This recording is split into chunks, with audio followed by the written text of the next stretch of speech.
we go.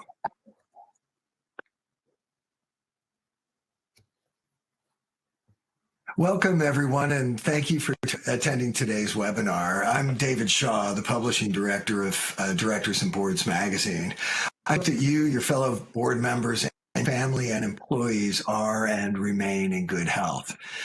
Today's webinar is focusing on a discussion around ESG risks and on best practices for board oversight of these risks.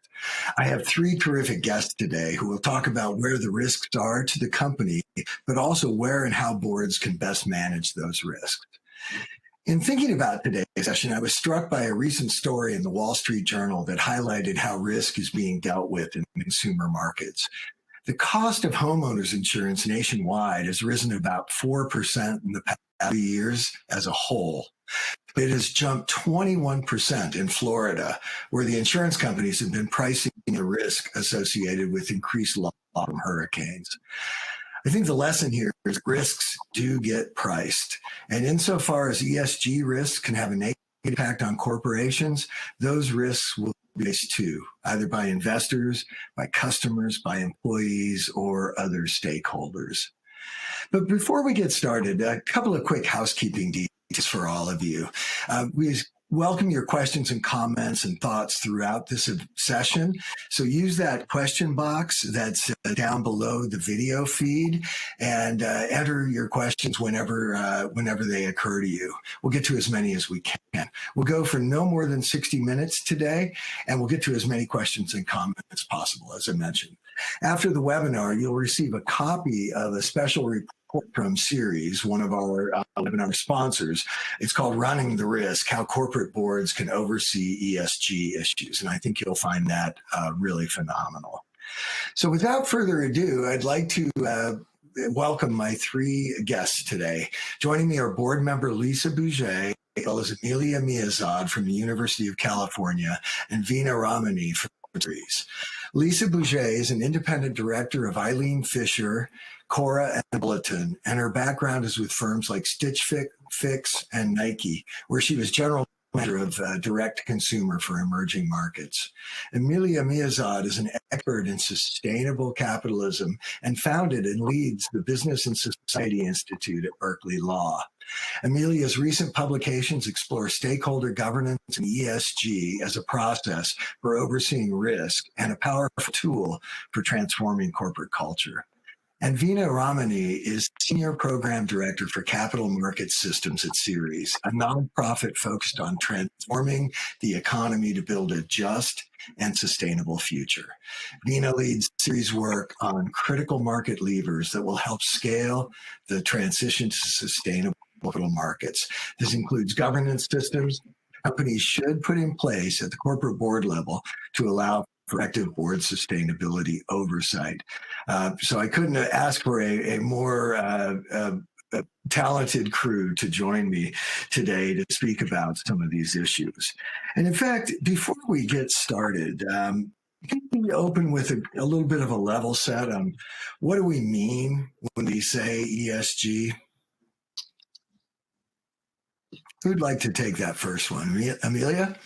Sure, I can take the first one. So one of the challenges with respect to ESG, which stands for environmental, social, and governance, of course, is that it is so broad, right? It covers an ever-expanding area of topics and issues. And the way that I think about it, contextualizing it from the perspective of the board, is ESG is the governance of environmental and social risks, which also leads to the ability to seize environmental and social opportunities. We think about it as just sound risk oversight. When you think about it that way, as opposed to specific issues, of course, ESG is very broad. It covers issues from board diversity to plastic reduction, which seem not connected if you think about them as individual issue areas. But if you think about them as a way to govern, as a governance framework for environmental and social risks, then the connections become very clear. It's a way to elicit information from stakeholders to get feedback from investors, from employees, from suppliers about these environmental and social risks, and gives the board a powerful tool for looking around the corner and for being able to assess and mitigate and manage those risks. Great. And I'd love to sort of jump Oh. Sorry. I'm sorry. I'm hearing a bit of an echo. I was going to jump on that bandwagon as well. I think Amelia brought up a really important point, which is that, if you have 10 people in the room and ask them, how do you define ESG, you're probably going to get 20 answers. And that's relevant to sort of bring up because ESG, as Amelia noted, includes a whole panoply of issues. And that's important to keep in mind. It is, I think, important to reiterate straight up front that when investors and other stakeholders are looking for boards to oversee ESG, they're not looking for boards really to oversee every single conceivable interpretation of what environmental and social issues could mean. What they're looking for boards to do is oversee those environmental and social issues that are most relevant to their enterprise, that could materially affect corporate performance in the short and long term. And that's where, again, the analysis that Amelia is talking about comes in. It's incumbent on management to actually run the numbers, to help boards figure out and get that understanding of which environmental and social issues in fact affect corporate performance in the short and long term, and where they actually rise to the top in so much as they need to actually belong on the board agenda. Yeah, that's exactly right. Just a couple of things to add on there. One specific to climate and climate risks specifically. I think for all of you that are in attendance today as board members, I would assume that climate is coming up quite a lot in your boardroom conversations. And there are multiple points of view with regard to where climate sits. That is to say, is climate an umbrella that runs over the top of the E, the S, and the G, or rather is it embedded within? But I think it's important to specifically call out climate and climate risk, given that all that is going on in the world and its relationship to ESG, again, either as an umbrella or as a subset embedded within each. I just want to add on with response to the specific question of how ESG can be a proxy for sound risk oversight. At the end of the day, for all of you operators out there, you know that the secret to delivering on any business objective is having a clear process, clear accountability, and clear measures of success. ESG is, of course, no different. And so in many ways, one could say that if those disciplines are already in place in a corporation, the task of taking on ESG, while significant, is actually quite similar with regard to the process of having common education, assessing risks, and ultimately prioritizing those that are most significant and translating them into opportunities. Well, thank you. Let's outline what the risks might look like in broad terms for a board. I know there's reputational risk and physical and other types of risk. What are the risks that should be on the front burner in terms of board thinking? Oh, well, I mean, that's a great question. And the simple answer is there is no silver bullet. I'm sure Amelia and Veena will elaborate on this, but that is to say, I think one of the mistakes that is often made with the best of intentions by boards is that they rush to the front of the line to be answering on ESG expectations without adequately considering which are the most specific and relevant to the business that they are responsible for governing.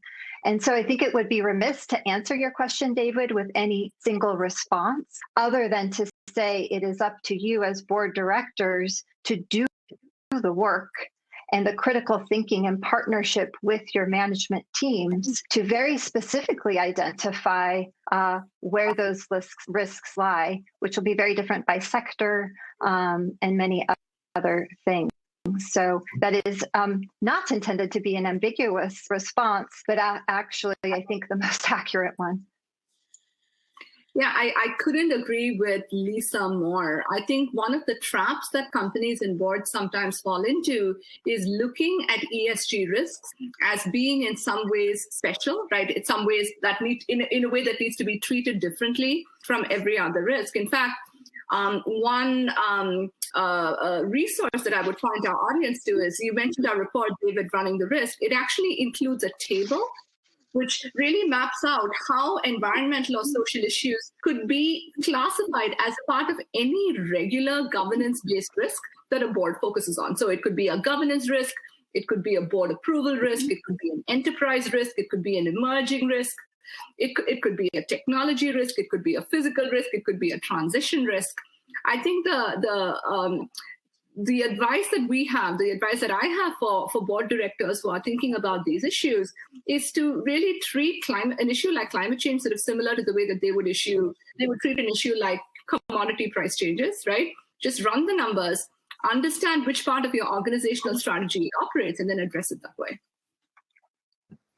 Price, yeah. Yeah, and I'll just echo what Lisa and Veena are saying, and again, emphasize that ESG is a process, not a discrete issue area. So, and it's a process for risk oversight. So in that way, it should be integrated fully into enterprise risk management. And David, at the beginning, you mentioned credit risk and you mentioned insurers. Increasingly, insurers, and I'm thinking about writing my next paper on this topic because it's just so fascinating, are looking at oversight of ESG as in their due diligence and in their underwriting process. And so, that really emphasizes that a company that doesn't have ESG integrated into enterprise risk management is a risk for insurers from a governance perspective. Interesting.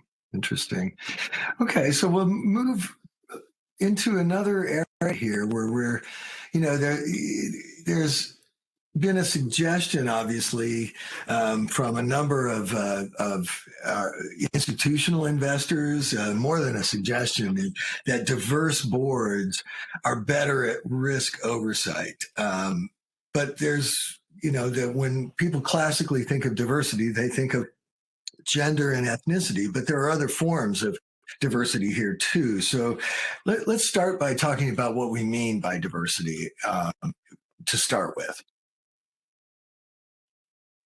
I mean, sure, I can jump in. Sorry, go ahead, Lisa. I think we might need your prompts, David, because we're so eager to speak, all of us. Yeah. I'll just say that. Okay, that sounds great. So, you're absolutely right. Particularly given recent legislation, both gender and ethnicity are common forms of diversity focus for boards, as is increasingly so sexual orientation. But that in no way, shape, or form defines a diverse board in and of itself.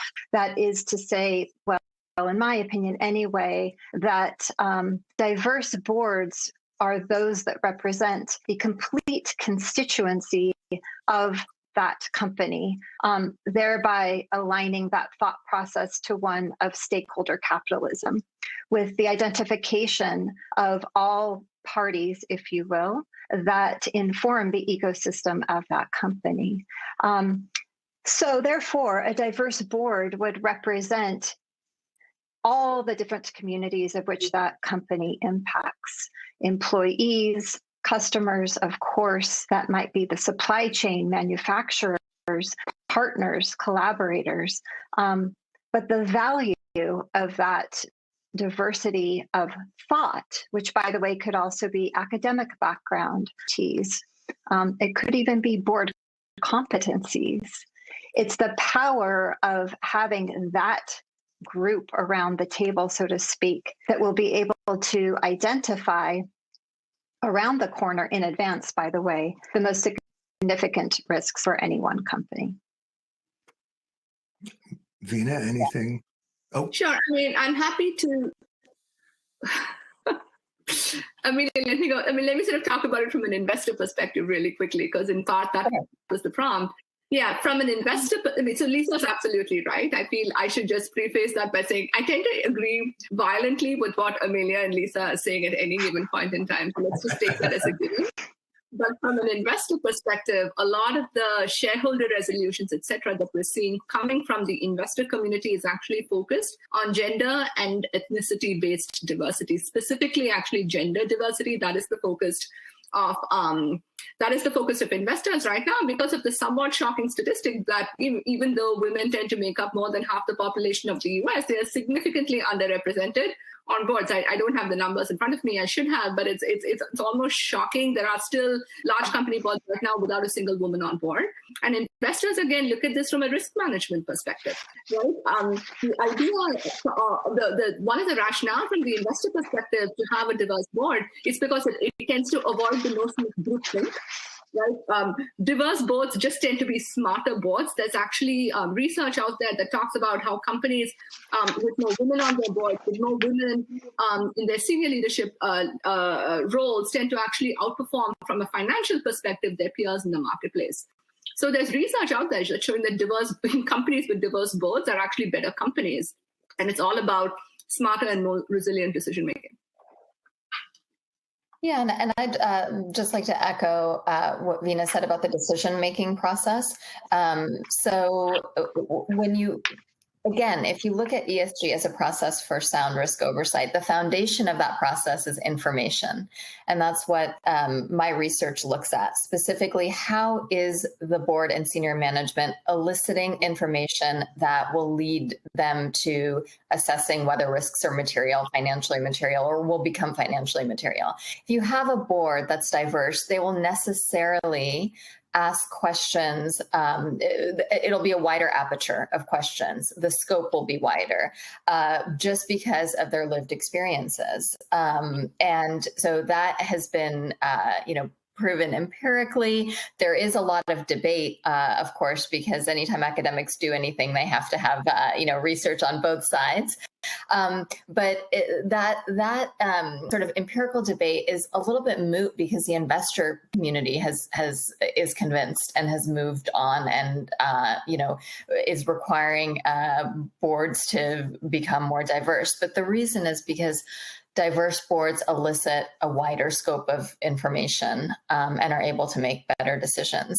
There is one more of a little bit of a theoretical point. I wrote a paper entitled Sex, Power, and Corporate Governance, which made everybody, all the academics jealous because it might be the best title for any corporate governance paper. But it looks at power dynamics as an additional reason why diversity is so important. Because when you have power imbalances in companies, as we saw in the Me Too movement, which the paper analyzes, you have cultures that reflect those power imbalances. And then you have, I rely on the social science to show how that leads to risks such as sexual harassment. The same applies to racial diversity, the same social science on power dynamics. So that's another reason to have diverse boards and why diverse boards are better at risk oversight. We talk about I would love to just... Lisa, you first and then me. I'd love to put a period on the end of this sentence to say that another way of thinking about this question is the acknowledgement that the ultimate responsibility of each of us as board members is value creation. And so if we recognize that, then we can also recognize that the best way to do that, as Veena and Amelia have backed with great data points, is indeed through diversity at the top and obviously throughout the organization as well. But we know, factually speaking, that diverse boards create more value. And we talk about diversity as an ESG issue. We should also think about diversity as affecting ESG performance. And somebody forwarded to me the PwC. They do an annual survey of board directors, and they actually focus in on board member focus on ESG issues. And they actually break out the answers by gender. And vastly more women directors tend to think that boards have a role to play on ESG than men. I mean, I'll leave the rationale as to why we're seeing this sort of data imbalance sort of to the minds of the viewer here. But, it is, I think women who sit on corporate boards tend not to have been sort of CEOs of their companies, right? They tend to sort of represent a different perspective, a different background, which they bring to corporate boards. So again, that they just tend to have more openness to thinking about these issues as a part of being a part of the role of the corporate board. Just a quick note, Amelia shared the link to her paper, which was actually a question that was brought up here. So you should be able to look under the answered questions area on your screen and be able to see that. I'm hoping that made it out to everybody. If not, we'll make sure that it does. A quick area that you reached in this last area of the conversation was about value creation. And there was an early question on, does just looking at ESG risk overlook the ability to focus on value creation opportunities that come out of ESG leadership stances? Let's start with Lisa. I'm going to learn to wait for my prompts, David. So we mentioned running the risk report from Ceres, which is a really powerful body of work. A framework, an additional framework that I would recommend all attendees orienting themselves to is the TCFD's risk framework. Now, mind you, this framework was specifically designed originally to be oriented to climate action. My personal opinion, Amelia knows I have a bias for this, is that this framework is an excellent framework for strategic planning, generally speaking. But the reason that I'm reminded of this framework per your question is that what the structure assists is to identify those risks and, very important, and translate those risks into opportunities that flow to the bottom line. So in response to the question, first off, I want to say, I don't think any of us are advocating that ESG would be the only thing that leaders or directors are considering. Clearly, there are things that fall outside of ESG that are important and material. But the translation of those risks to opportunities is what indeed ensures the value creation aspect that we're speaking of. Yeah, go ahead, Amelia. I also see the risk. I get this question a lot because my research focuses on ESG as a process for overseeing risk. And risk and opportunity, as Lisa and those who sit on boards know, are two sides of the same coin. So, ESG leads to credit risk, for example. It also leads to investment opportunity. The same activity within the company can lead to avoiding risks and seizing opportunities. And when you start to look at those two things as not trade-offs, but inextricably intertwined in a governance framework, then that becomes clear. And it's probably pretty intuitive to directors that risk and opportunity are two sides of the same coin, essentially. Okay. And to build on what Amelia said, risk and opportunities are two sides of the same coin, and they all link back to corporate strategy.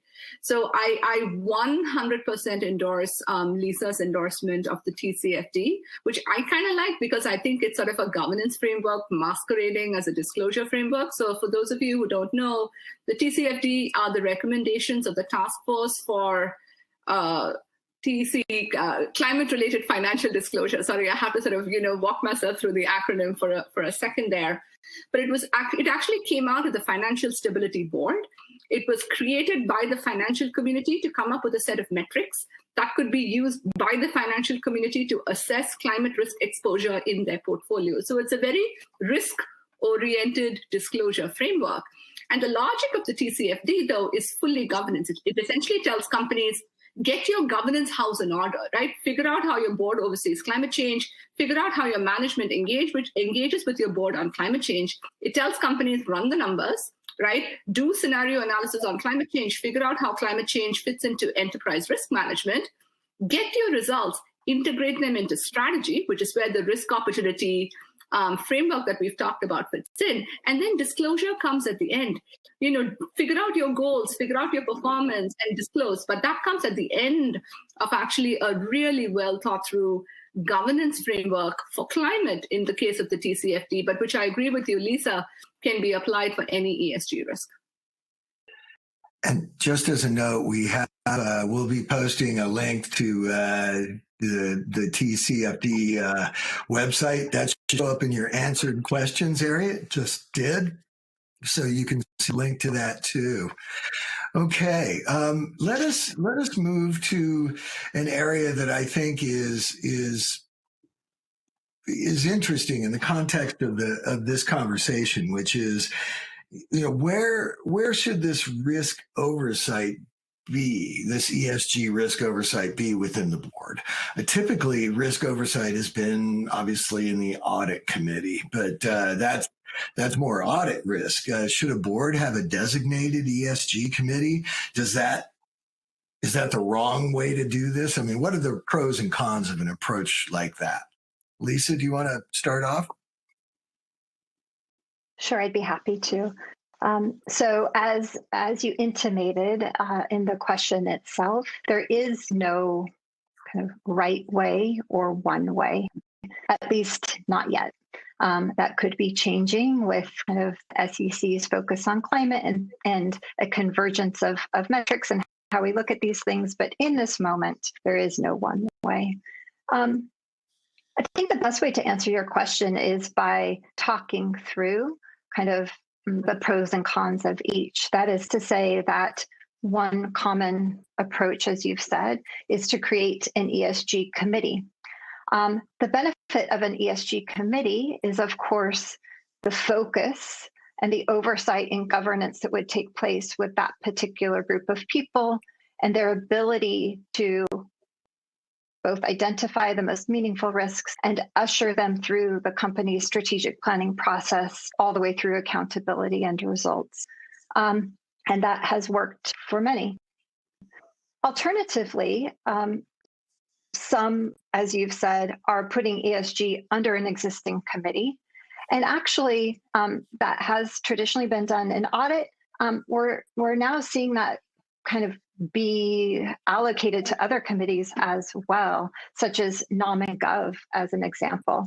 But the third approach, and there are more than three, but the third approach, of course, would be not putting a specific set of people responsible for ESG, but rather to identify the essential nature of ESG governance in all that a board oversees and all that leadership ultimately manages to, therefore identifying really specific goals that ladder up to the risks within kind of each committee that exists and also within the leadership team. What we know to be true, and is no secret, of course, is that regardless of what structure is right for each board and each company, structure, accountability, and clear measures of success really kind of reign supreme. So the discipline that comes with that up front in order to yield optimized results is actually the most essential thing, which starts with education, risk assessment, and, as Veena said, an integrated plan that folds all of these things into a single strategic plan for the company. And Veena, what would the shareholders, the institutional shareholders, say about this kind of committee structure? Yeah, it's an interesting question. This is where I may maybe respectfully disagree a little bit with something that Lisa said. I think the investors that we work with, the expectation seems to be for ESG to have a clearly defined home at the board level, right? And I don't disagree with you, Lisa, that there are multiple ways to definitely sort of slice this particular onion. It's, you can have it be a standalone committee, you could have it be a part of the existing committee, but investors are looking to see some kind of a home. And the reason for this is, I feel, investors are looking for companies to assure them that the board focus on ESG is proactive rather than reactive.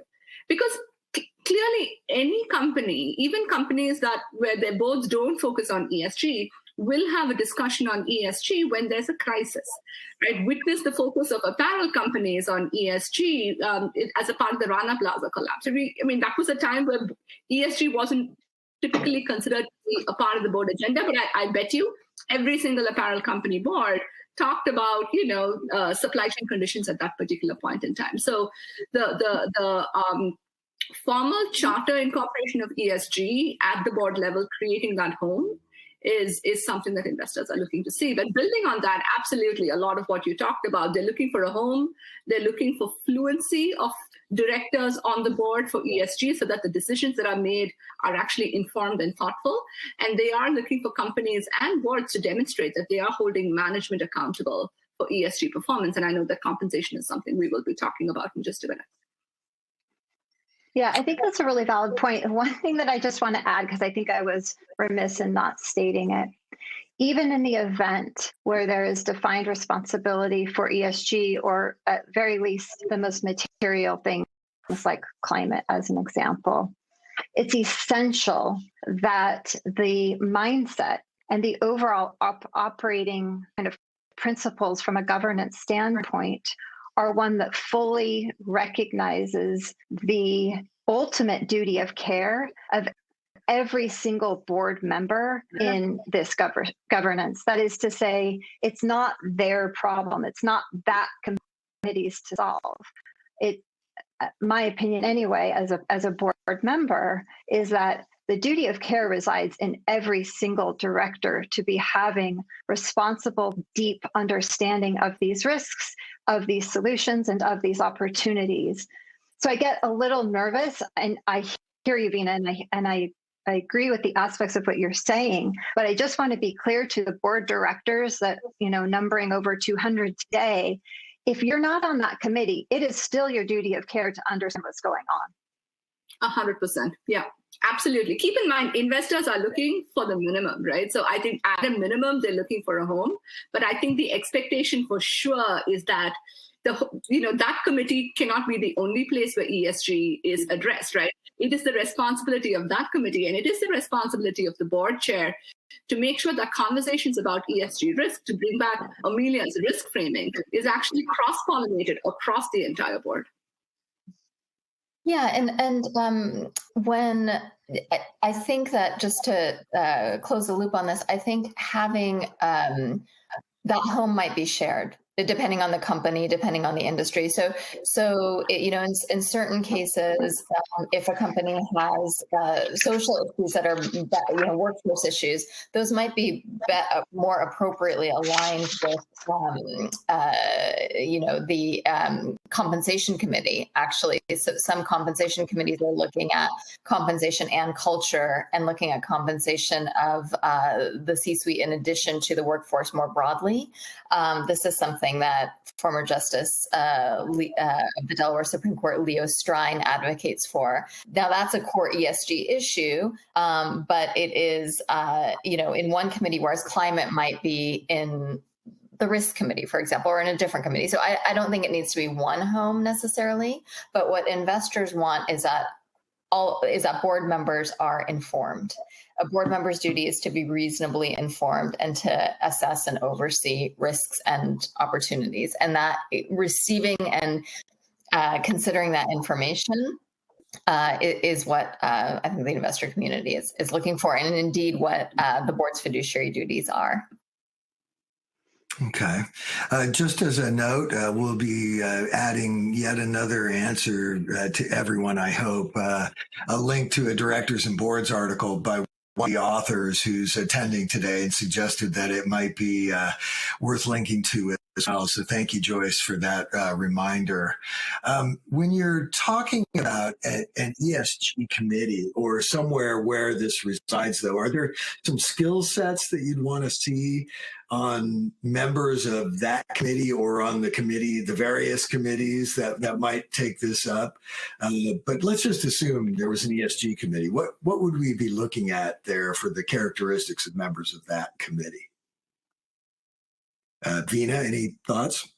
Sure. I'd love to maybe start by debunking a notion, particularly vis-a-vis climate change, because I used to hear this a lot, certainly a couple of years ago, right? When we're talking about the issue of climate competence or climate fluency on the board level, I feel a lot of companies heard it, a lot of directors heard it as climate scientist, right? And let me start by assuring that that's not what investors are looking for. Investors are not necessarily looking for every company to onboard a climate scientist, right? There might be a climate scientist who's great, in which case, like I would say, knock yourselves out. But that's not the expectation. The expectations from us, from Ceres, and certainly from the investors that we work with, is that companies onboard people with awareness and fluency, not necessarily technical expertise, but fluency of material, environmental, or social issues that a company faces, A, and that ability to translate that fluency to what it means to be a board member. Because at the end of the day, I think a fluent or a competent board member needs to be able to do both. They need to be able to understand the implications of relevant environmental and social issues on the business, and they need to be able to translate it to what it means when they, enter the Zoom call or walk into the physical boardroom when we get to that point, in terms of decisions that need to be made on strategy, on CapEx, on compensation, on risk, which are all elements of the board role. So the answer, this is not as clear an answer as I think you're looking for, but it depends. But we're looking for a person who is multilingual in both relevant ESG issues as well as what it means to be a board director. Similar perhaps to cybersecurity expertise, right? You don't need somebody who is a hacker to be able to oversee the risk associated with a hack. Okay. Well, let me move to another area here that starting to delve a little bit more deeply here into that ability area, or at least the ability to exercise that duty of care. But what prevents a board from effectively overseeing the company's ESG risks? And what do you think a board can do to help overcome that? Lisa, you want to take a start at that one? I'd be happy to. I also actually feel like we've touched on many of these things. So in my opinion, I think the common hurdles are not having kind of a shared baseline education of what the risks are, potentially not having agreed upon those risks that are most material and therefore will be focused on, not having a structure in place to therefore translate those risks to opportunities. Listen, at the end of the day, ESG governance is not different than any other type of governance, in the sense of a little structure goes a long way in clearing the path so that you as a director can be fully present, asking kind of the most important questions in the moment versus being distracted by how we're going to do the work or whether or not you're getting the right information. And so I would emphasize this idea of structure as being actually quite important in terms of the ability to, once that is in place, the ability to free up directors to do the real work, which is to be systems thinkers, to help their organization see around the corner. And a best practice, lastly, that I'll share that I like to do in the boards that I'm on, and I've seen to be quite effective, is actually to reserve 30 minutes at the end of every board meeting and kind of clear the agenda, create space and time to ask the simple question, what risks are you, board members, seeing that we, company, have not adequately identified? So drawing upon the unique experiences of each board member outside of that board, but rather into the tentacles of their additional professional endeavors. Yeah, I think that's so crucial. So I actually did a series of roundtables with board members recently asking this question: what are the hurdles to board oversight of ESG? And I can't tell you how effective that technique that Lisa just shared, which is just making time on the board's agenda and explicitly having that room to ask for the environmental and social risks that are around the corner. The second hurdle, I think, is delegating too much to management. right? Relying too heavily on management and to information sources, one single or two single points of information in the C-suite. So either the CEO, or maybe it's even the CEO and the chief sustainability officer.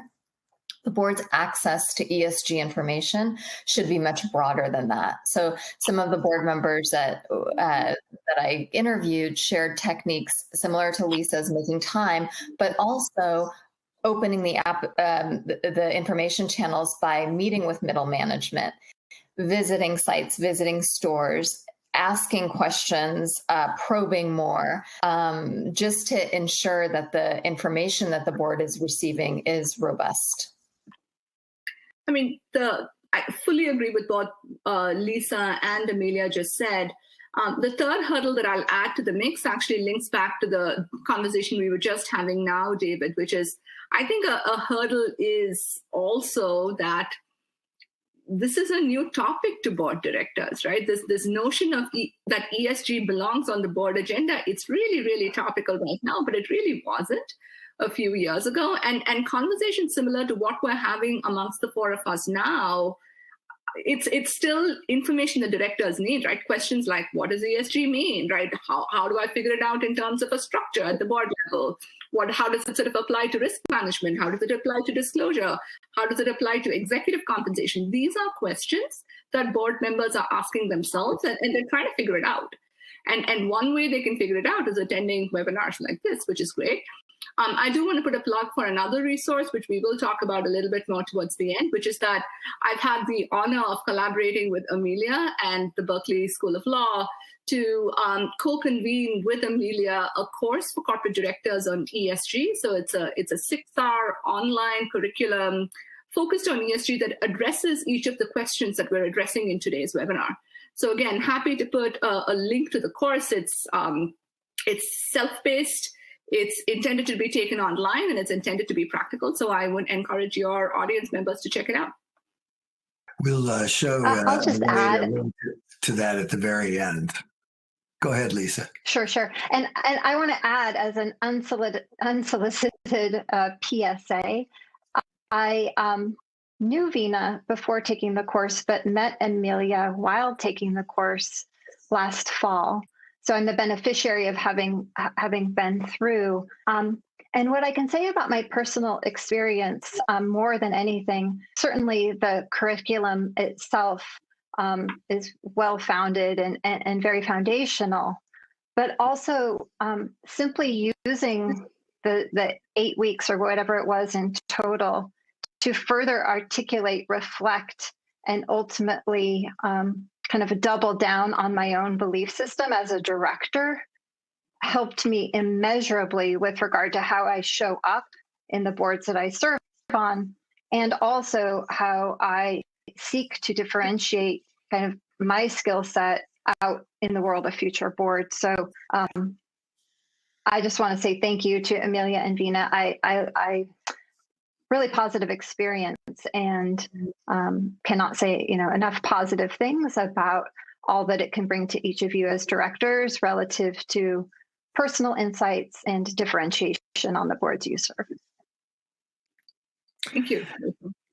We'll circle back around to the course, but you were addressing, all three of you, that there's the noses in, fingers out rule, which I'm not sure I personally think is as relevant as it used to be. But, you talked about leaving space on the agenda or making sure that you're getting the right information from management. But how does the board know it's getting what it needs in these cases to make the judgments on these risks?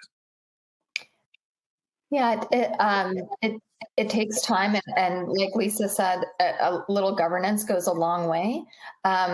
When I've asked investors that question, how do boards know that they're getting the right information? One strategy that I think is terrific is looking at the metrics and measurements, not because boards are going to be mired in the details of the TCFD framework or the Sustainable Accounting Standards Board, but SASB, for example, has an engagement guide for investors. And if directors and investors, and I can share that, if directors look at that, that gives them information about what other companies in their industry, what ESG risks other companies are managing. So then they can ask the sustainability officer, if it's a food and beverage company, what are we doing about access to water, for example, in local communities? What are we doing about issue X or issue Y that is relevant and material according to SASB in our industry? And that starts the conversation, and it incentivizes management to get the information to the board. So I can share that resource. I'll just add the SASB. I also just wanted to add that the SASB guidelines are incredibly specific and extraordinarily beneficial. So I would recommend all of you orient yourself to them, at least as a primer.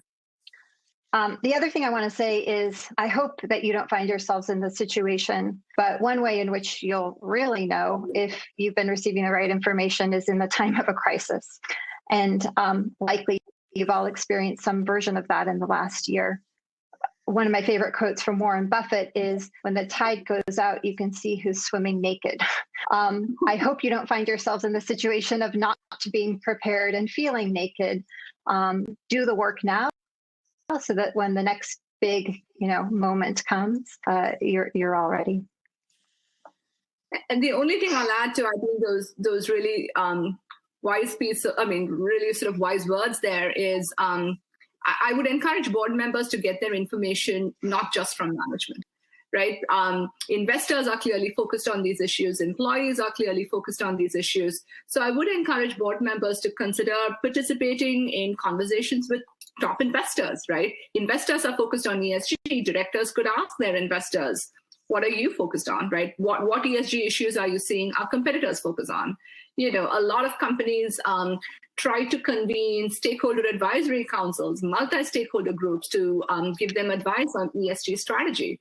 Board members could consider sitting in on these conversations to get a sense from the horse's mouth on what the broader stakeholder community is considering a company's exposure to environmental and social risks might be. Okay. Well, when we're talking about that community and so on, I mean, can we talk a little bit about, you were talking about SASB and others, but how can a board, how do we establish the KPIs? How do we measure success or failure in our ESG initiatives? I know each company probably needs to set that up for themselves, but what have you seen as a best practice there? I think the answer depends on company. It depends on the issues. I would encourage companies to peg themselves to existing standards. The standards, the problem is we don't really have a sustainability standard. What we have are sustainability reporting standards. So again, I would encourage look at SASB. The other framework that is widely used globally is the Global Reporting Initiative. And, once a company has decided, many organizations tend to report to the CDP, particularly around their climate change performance. So it all depends on issues. So again, I feel we're sort of constantly coming back to this theme, which is, I think boards should make sure that management is doing the analytics, running the numbers to figure out which environmental or social issues rise to the top. And once you do, that'll help you identify what is the right framework to use, how do I talk about it, what goals am I setting? Right. And the ultimate measure, of course, is sustained, durable value creation. If you agree that ESG is at this point an essential duty of boards and companies to acknowledge in order to create resilient and relevant businesses, which I do. It's not a nice to do. It is an imperative. And if you agree that it is an imperative, then ultimately you will know by your results. It's kind of that simple. But of course, it's very complex to actually get there. I do just want to add, true that one of the challenges has been that there is no single standard, but that seems to be changing. And Amelia and Veena, you're far more of an expert than I am on this, but isn't it true that SASB and GRI and some of these guys are actually coming together to agree consistent measurements? Yeah, so a couple of things there. We're going to see a lot of movement. So David's question, that's exactly right, points to the fact that there are a lot of standards and it's confusing. And if you're confused, we have a module for you on metrics and measurements from the perspective of the board. But to answer your question, let's look back at accounting standards. It took decades for those norms to develop into accounting standards. And the same thing is happening with ESG or sustainability standards. There will be a lot of coalescing around one framework because it's being driven by mandatory reporting that we will have in the US and with respect to climate and human capital disclosures, given the SEC's commitment, and also auditing firms. So it's very important to realize that the big four auditing firms are now auditing sustainability reports, which also provide standardization of those reports. And so, the business norms and legal norms are evolving towards more standardization. And I can share a resource from the Big Four, a white paper that the Big Four auditing firms recently published as well. But many companies are getting their sustainability reports audited now. So that's another level of assurance that the board can rely on, and another way to ensure that management is giving the board sufficient information. Or not putting things in the sustainability report that can't be backed up. That's another risk. I will say, to the point, Lisa's point, there is mergers happening. So SASB recently merged with the International Integrated Reporting Council, and there's sort of the talk about mergers with other groups. But from the standardization front, the group to pay attention to is the IFRS, which is sort of your International Financial Reporting Standards Foundation, and they have recently put out essentially floated the notion that they would create a sustainability standards group, which is sort of the, I don't know if it's going to end up being this, but the idea is that it could eventually be the one ring that rules them all, right? So it wouldn't actually replace any of the existing standards, but it would create standardization in the sustainability reporting marketplace. What I find interesting about the IFRS is that a lot of financial regulators are pegging themselves to it. So IOSCO, which is the International Organization of Securities Regulators globally, says they support the IFRS setting up a sustainability standards board. I believe we even saw something last week from the Treasury saying that, look, they are, either the Treasury or the SEC said, look, we're interested in this notion of a sustainability standards board and what the IFRS is doing. So that is something that I would encourage folks on this call to pay attention to. Okay. Thank you. Let's move to kind of a final area, which is on compensation. And we talked about the board and management's relationship here on ESG. But do you think that tying compensation to ESG targets will change how risk is managed? And even more importantly, what's the level of at-risk compensation that needs to be there to be valid, to be effective? Lisa, any thoughts on that to start?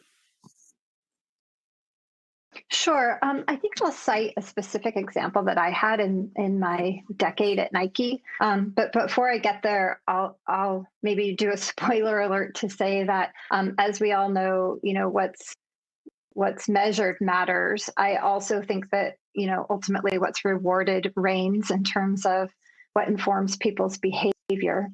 I've had the experience of working with and for companies that from the beginning, kind of native to their DNA, have adopted a quadruple bottom line philosophy. Patagonia is one, Eileen Fisher another.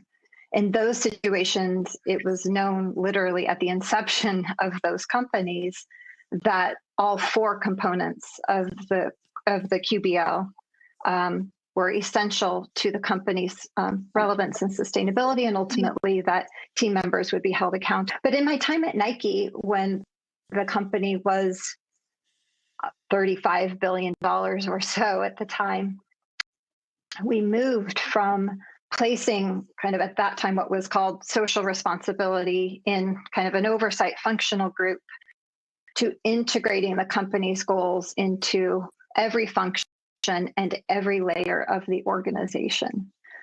And it is not by accident that Nike as a company, even in the face of a pandemic, has posted, I think last time I looked, somewhere around up 40% on the last year, and remains, kind of an iconic company with regard to achieving both kind of aspirational positioning and the bottom line. But ultimately, what happened when we moved those goals from the corporate responsibility group to all layers of the organization is every single goal was met within a year, actually.